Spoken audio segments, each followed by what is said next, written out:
শেখ হাসিনা কি জানুয়ারিতে দেশে ফিরছেন? এই ভাইরাল ভিডিওর আসল সত্য যা আপনি জানতেন না, শেখ হাসিনা জানুয়ারিতে দেশে ফিরছেন। সম্প্রতি সোশ্যাল মিডিয়ায় এমন একটি ভিডিও ভাইরাল হয়েছে যেখানে দাবি করা হচ্ছে সাবেক প্রধানমন্ত্রী শেখ হাসিনা জানুয়ারিতে দেশে ফিরবেন। পুরো দেশ এখন উত্তেজনায় ভরে গেছে, কিন্তু আসল সত্য কি? এই ভিডিও কি সত্যি নাকি এটি একটি বিশাল গুজব?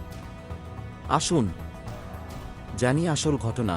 ভিডিওতে দাবি করা হয়েছে শেখ হাসিনা জানুয়ারিতে দেশে ফিরবেন এবং তিনি বলেছিলেন, আজীবনের জন্য আমি দেশ ছেড়ে যাব না। এমন চাঞ্চল্যকর বক্তব্য শুনে পুরো দেশের মানুষ একেবারে শিহরিত হয়ে পড়েছে।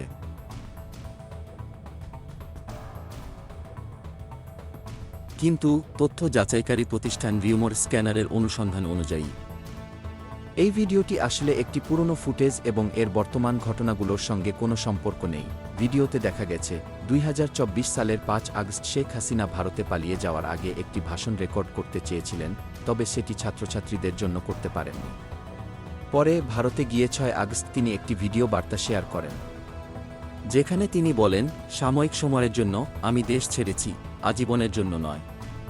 আমি যা হারিয়েছি তার সব কিছুর হিসাব নেব। এটি আমার বাবার দেশ, এটি আমার হাতে গড়া বাংলাদেশ। আমি কখনো এভাবে ছেড়ে দেব না। মনে রেখো, দিনটা তোমার ছিল, কিন্তু বছরটা আমার হবে।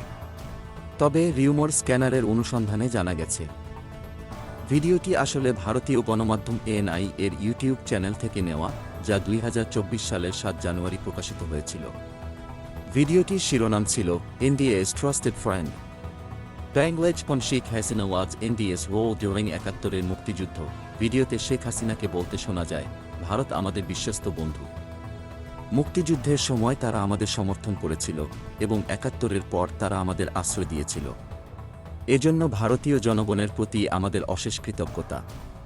তাহলে প্রশ্ন হচ্ছে, শেখ হাসিনার দেশে ফিরে আসার গুজব কি সত্যি, নাকি এটি শুধুমাত্র একটি ভুল বোঝাবুঝি?